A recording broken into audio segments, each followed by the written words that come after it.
Halloween என்று சொன்னாலே நம் நினைவுக்கு வருவது பெரிய பெரிய பூசணிக்காய், விதவிதமான ஆடைகளை உடுத்திக்கொண்டு கையில் வாளியுடன் வலம் வரும் குழந்தைகள், கலர் கலர் மிட்டாய்கள், அறுசுவை விருந்து மற்றும் வீடுகளின் முன்பு பயமுறுத்தும் பேய் அலங்காரங்கள்தான்.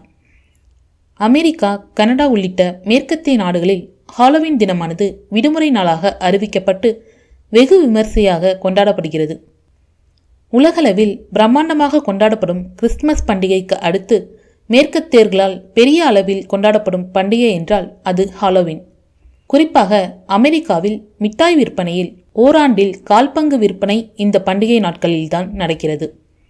மேலும் ஆண்டுதோறும் சுமார் $9 பில்லியன் ஹாலோவீன் கொண்டாட்டத்திற்காக அமெரிக்கர்கள் செலவழிக்கிறார்கள்.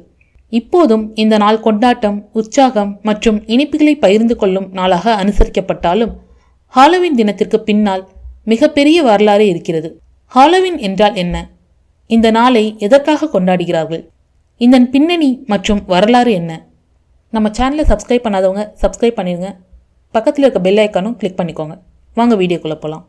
1900 ஆண்டுகளுக்கு முன்பு இங்கிலாந்து, அயர்லாந்து, ஸ்காட்லாந்து மற்றும் வட பிரான்ஸ் போன்ற மேற்கத்திய நாடுகளில் வாழ்ந்த சம்ஹைன் எனப்படும் மதத்தை பின்பற்றும் காடுகளில் வாழும் மக்கள் கொண்டாடும் திருவிழாவான செல்டிக் அல்லது கெல்டிக் அறுவடை திருவிழாவிலிருந்து வந்ததாக சொல்லப்படுகிறது.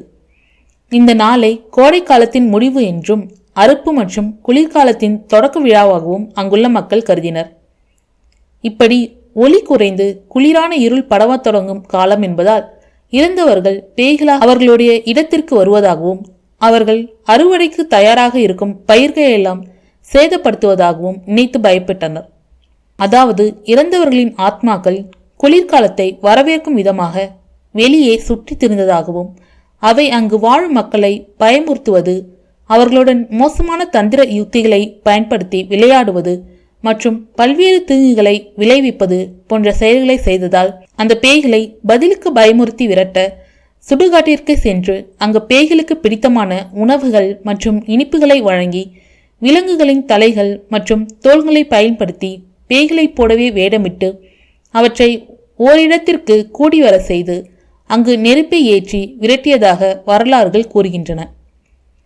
கிபி 43க்கு பிறகு ரோமானிய அரசு செல்டிக் பிரதேசத்தின் பெரும்பான்மையான பகுதிகளை கைப்பற்றியது.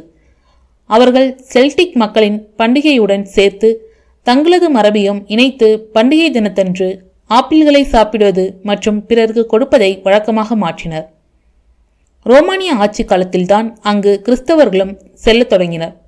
இப்படி புனித பேட்ரிக் மற்றும் பல கிறிஸ்துவ மிஷனரிகளால் மேற்கத்திய நாடுகளில் கிறிஸ்தவ மதம் பரவத் தொடங்கிய போது சம்ஹைன் மற்றும் பேகன் போன்ற மதங்கள் கொஞ்சம் கொஞ்சமாக மறையத் தொடங்கின. இருப்பினும் பேய்களை விரட்டும் பண்டிகையானது அந்த மக்களால் தொடர்ந்து அனுசரிக்கப்பட்டதை பார்த்து போப் கிரகோரி அவர்கள் அடுத்த நாளான நவம்பர் 1ஆம் தேதியை ஆல் செயின்ட் டே என அறிவித்தார்.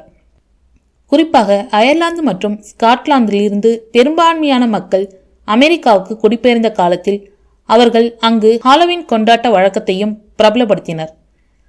20ஆம் நூற்றாண்டில் அமெரிக்காவில் மிகவும் பிரபலமாக இந்த பண்டிகை கொண்டாடப்பட்டதால் பிற நாடுகளில் வாழும் கிறிஸ்தவர்களும் கூட இந்த பண்டிகையை கிறிஸ்துவ மதத்துடன் இணைத்து ஹாலோவீன் ஈவ் என்று அனுசரிக்க தொடங்கினர். அதிலிருந்து ஆண்டுதோறும் அக்டோபர் 31ஆம் தேதி ஹாலோவீன் ஈவ் அல்லது ஹாலோவீன் என்று கொண்டாடப்பட்டு வருகிறது. இப்படி கிறிஸ்துவ மதத்துடன் சம்பந்தமே இல்லாத செல்டிக் பண்டிகையானது ஹாலோவீன் டே என மாறி இப்பொழுது கிறிஸ்தவர்களின் முக்கிய கொண்டாட்டங்களில் ஒன்றாகிவிட்டது. ஹாலோவீன் தினத்திற்கு ஒரு வாரத்திற்கு முன்பே வீடுகளை மக்கள் அலங்கரிக்க தொடங்கிவிடுவர். ஜாக்கோ விளக்குகள் என்று சொல்லக்கூடிய பெரிய பெரிய பூசணிக்காய்களின் சதை பகுதியை நீக்கிவிட்டு அதில் பேய்முகம் போன்று செதுக்கி அதுக்குள் வண்ண விளக்குகளை வைத்து இரவு நேரங்களில் வீட்டின் முன் அவற்றை வைப்பார்கள். சிலந்தி வலைகள், பேய் மற்றும் ஆவிகளின் முகமூடிகளை வீட்டின் முன் மாட்டி பயமுறுத்தும் வண்ண விளக்குகளால் அவற்றை அலங்கரிப்பர். சிலர் தங்களுடைய வீட்டையே பேய் வீடாக மாற்றி பயமுறுத்துவர். இந்த கொண்டாட்டமானது அமெரிக்கா மற்றும் கனடா போன்ற நாடுகளில் 20ஆம் நூற்றாண்டில் தொடக்கத்தில்தான் மிகவும் பிரபலமடைந்தது. குழந்தைகள் முதல் பெரியவர்கள் வரை விதவிதமான கெட்டப்புகளில் உடைகள் மற்றும் அலங்காரங்களை செய்து கொண்டு கையில் வாளியுடன் கொண்டாட்டம் நடைபெறும் பொது இடங்கள் மற்றும் வீடுகளுக்கு சென்று இனிப்புகளை சேகரிப்பார்கள். ஹாலோவீன் கொண்டாட்டத்தின் மற்றொரு முக்கியமான விஷயம் என்னவென்றால் ட்ரிக் ஆர் ட்ரீட். இது 1950களில் ஹாலோவீன் கொண்டாட்டத்தில் பிரபலமடைந்த ஒரு வார்த்தை.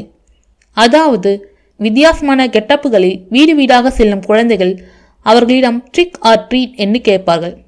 அவர்கள் ட்ரிக் என்று சொன்னால் ஏதேனும் ஒரு மேஜிக்கை அவர்களுக்கு செய்து காண்பிக்க வேண்டும். அதுவே ட்ரீட் என்று சொன்னால் அவர்கள் மிட்டாய் அல்லது இனிப்புகளை வழங்குவார்கள். இதற்காகவே ஹாலோவீன் உடைகள் என்று பிரத்யேகமாக விற்பனை செய்யப்படுகிறது. குறிப்பாக அமெரிக்காவில் மிட்டாய் விற்பனையில் மிகப்பெரிய விடுமுறை என்று ஹாலோவீன் அழைக்கப்படுகிறது. கார்கள் மற்றும் ஜீப்புகளை குறிப்பிட்ட இடங்களில் ஒன்றாக நிறுத்தி அவற்றின் பின்புறத்தை அலங்கரித்து அவற்றில் சாக்லேட்கள் மற்றும் மிட்டாய்களை கொட்டி வைத்து வேடமிட்டு வரும் குழந்தைகளுக்கு பெரியவர்கள் கொடுப்பது சமீபத்திய ஆண்டுகளில் கொண்டாட்டத்தின் ஒரு பகுதியாக மாறி வருகிறது. இதனை அமெரிக்கர்கள் ட்ரிக் ஆர் ட்ரீட் என அழைக்கின்றனர். குழந்தைகள் ஹாலோவீன் விழாவை வெறும் கொண்டாட்டம் மற்றும் மகிழ்ச்சிக்குரிய நாளாக பார்த்தாலும் ஆவிகள், பேய், பிசாசுகள் போன்றவை தங்களை அண்டாது என்ற நம்பிக்கை மேற்கத்திய நாடுகளில் பெரியவர்களிடையே மிகவும் அதிகமாக காணப்படுகிறது.